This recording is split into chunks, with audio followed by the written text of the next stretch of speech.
আসসালামু আলাইকুম ওয়া রাহমাতুল্লাহি ওয়া বারাকাতুহু।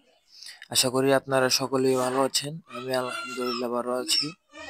তো বরাবর এরকম আরেকটা ভিডিও নিয়ে আসলাম। ভিডিওটা পুরাই ভিন্ন। তো আমি অনেকদিন যাবৎ আপনার কোয়েল পাখি বা মুরগি এগুলো নিয়ে রিসার্চ করতেছিলাম। তো পরে চিন্তা করলাম একটা নিজেই ইনকিউবেটর তৈরি করি। এই ইনকিউবেটরটা আমি নিজেই তৈরি করছি। এখানে আমার ২,০০০ টাকা এরকম খরচ হয়েছিল। গাড়ি ভাড়া টাড়ি ভাড়া যাবতীয় খরচ সহ। তো আলহামদুলিল্লাহ আমি এখান থেকে ফলাফল পাই। আমার ২০০ ডিম থেকে আমি ১৭০টা ডিম ফুটে হ্যাচিং হয়। এই যে আলহামদুলিল্লাহ এই যে আমার এখানে বাচ্চাগুলো রাখছি এখানে। আর কিছু বাচ্চা অন্য খাঁচায় রাখছি। আলহামদুলিল্লাহ বাচ্চাগুলো সুস্থ আছে, সুস্থ সবল আছে, খাওয়া দাওয়া করতেছে। এগুলো দেখতে অনেক কিউট হয়, একবারে ছোট ছোট বাচ্চা। কোয়েল পাখির ডিম একবারে ছোট ছোট হয়, তার জন্য এগুলোর বাচ্চাও ছোট ছোট হয়। তো আলহামদুলিল্লাহ এগুলো সুস্থ আছে এখন। তো আমার একটাই কথা, আপনারা সকলে উদ্যোক্তা হন। ঠিক আছে ভাই, বেকার না থেকে সকলে উদ্যোক্তা হন, যাতে দেশে উন্নয়নের জন্য আপনারা এগিয়ে যান। শিখেন, শিখার শেষ নাই, শিখার সময় নাই, শিখতে থাকেন। জীবনে কিছু না কিছু হবে ইনশাল্লাহ।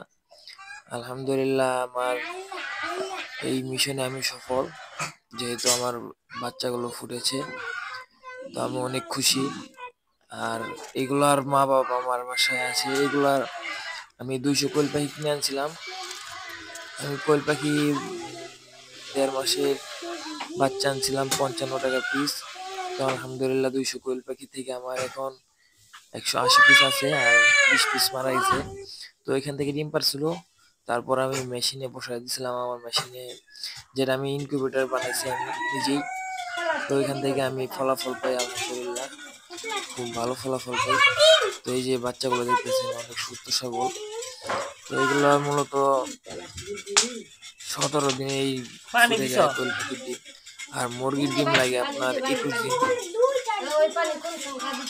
আর এগুলার বের হইলে আপনার একটু তাপে রাখতে হয়, হ্যাচিং করতে হয়, তা নাহলে এগুলো দুর্বল হয়ে যায়। কোয়েল পাখি কন বা মুরগির বাচ্চা কন, পর্যাপ্ত পরিমাণে তাপ না পেলে এগুলো অসুস্থ হয়ে মারা যায়। কারণ আমরা দেশি মুরগি আমরা ছোটবেলা দেখে আসছি যে ওর মাই তাপ দিয়ে থাকে পাখির নিচ থেকে। তো এগুলো যেহেতু মেশিনে ফুটে বের হয়েছে, তো ওগুলোকে এক্সট্রা কেয়ার করতে হবে। তো তার জন্য আমি দুই সাইডে দুইটা ১০০ পাওয়ার ২০০ পাওয়ার দুইটা বাল্ব লাগাই দিছি। আলহামদুলিল্লাহ এগুলা আস্তে আস্তে বড় হইতেছে। এগুলা খাবারটা হচ্ছে ফিড, লেয়ার লেয়ার ফিডটা আছে না, ওইটা একবারে ফাঁকি কইরা এগুলাকে মিহিন করে দিলে এগুলো খায়। আর মাঝে মাঝে ঠান্ডার ওষুধ খাওয়ানো লাগে। আর সপ্তাহে ৩ দিন ভিটামিন ক্রস করাইলে আলহামদুলিল্লাহ এগুলা সুস্থ সবল থাকে। তো আমার জন্য অনেক দোয়া করবেন, আর পাখির জন্য দোয়া করবেন যেন এগুলো সবসময় সুস্থ সবল থাকে, আর আমি যেন এগিয়ে যেতে পারি এই পাখি সেক্টরটা নিয়ে। আর আমার কবুতর আলহামদুলিল্লাহ, কবুতর এবছর অনেক ভালো আছে আপনাদের দোয়ায়। কবুতর নিয়ে আলহামদুলিল্লাহ আমি এবছর অনেক দূরে এগিয়ে গেছি। এরকম আপনার দোয়ায় আমি যেন এই পাখি খামার নিয়ে এগিয়ে যেতে পারি। আপনারা সকলে দোয়া করবেন আমার জন্য এবং আমার পাখির জন্য। আর সকলে উদ্যোক্তা হন, শিখার শেষ নাই, শিখার বয়স নেই। ঠিক আছে ভাই, সকলে শিখতে থাকেন।